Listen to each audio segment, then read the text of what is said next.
Hi YouTube, Gary from Wood and Glass Art here. Question for you. Have you ever walked into a bookstore or a library and found yourself mesmerized by the kaleidoscope of colors sitting on the shelves? Have you ever noticed the book spines' colors, their textures, and varying fonts which line the shelves? No, maybe it's just me. If not, next time you find yourself in one of those places, just take a few moments to look at the stacks from a distance. It's really quite amazing. Anyways, that was the inspiration for the little library I built back in 2022, and you can watch the 3 videos I created for that original project. Unfortunately, when I designed and built it, I didn't take into account the sun's ultraviolet rays washing out all the photocopied images. And with that design flaw, within 2 summers it was looking very shabby and getting worse. I didn't want to rebuild the glass facade, but I wasn't happy with the way it looked, and I knew I had to do something with it, but I wasn't sure what. Around that time, I was traveling around the UK and I visited a number of galleries, museums, and cathedrals. I really took to the painted glass I saw, so I figured I'd give that technique a shot to spruce up the little library. So in the fall of 2023, I took the library down and brought it into my shop and spent the next 5 months working on the new facades. Let me tell you a little bit about this project. There are 8 stained glass hand-painted panels, and each panel is a different genre. There's children's books, sci-fi and fiction, dystopian, horror and mystery, biographical, history and historical events, science, technology and skills, and then finally fantasy.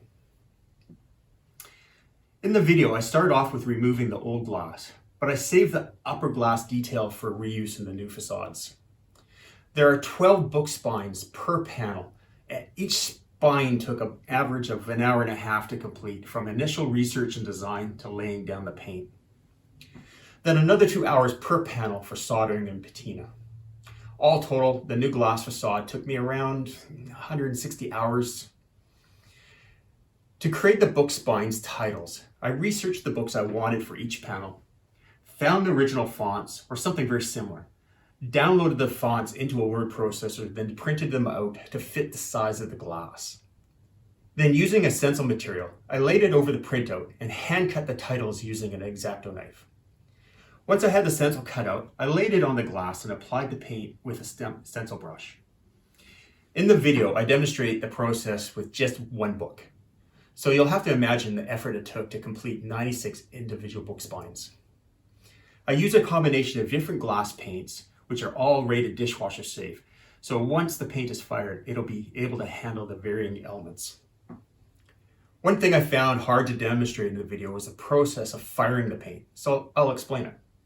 The paint needs to have air dried at least 24 hours before firing. Once they're ready, put the painted glass on a cookie sheet with parchment paper and place in the oven. And set the oven for 350 degrees and let the glass warm up with the oven. Once the oven reaches 350, set a timer for 30 minutes. After 30 minutes, turn off the oven and open the door to let the glass cool down gradually. Once the cookie sheet is cool enough to touch by hand, remove it from the oven and set it aside to cool down to room temperature. My daughter Shay helped kick this project to the next level by custom painting several cameos for some of the book spines. Have a look for The Stand by Stephen King, A Dublin Student Doctor by Patrick Taylor, I'm Malala by Malala Yousafzai, Everest 1953 by Mick Comfrey, Blood Skyam by Deborah Fillet, Painting with Bob Ross by, Bob Ross. The final upgrade to the little library is the custom-made solar-paneled LED system made by my son Kieran and his uncle Wayne, which now allows the neighbors to look for books during their evening walks. To adhere the panels to the cabinet, I use an exterior clear construction glue, which is good between -18 and +38 degrees Celsius. I've added information in the description below for the glass paints, stencil material, and construction glue for those who are interested. I hope you'll enjoy watching the creative process unfold, and don't forget to hit subscribe if you'd like to follow me on future projects. I'm always creating. With that, let me show you.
you.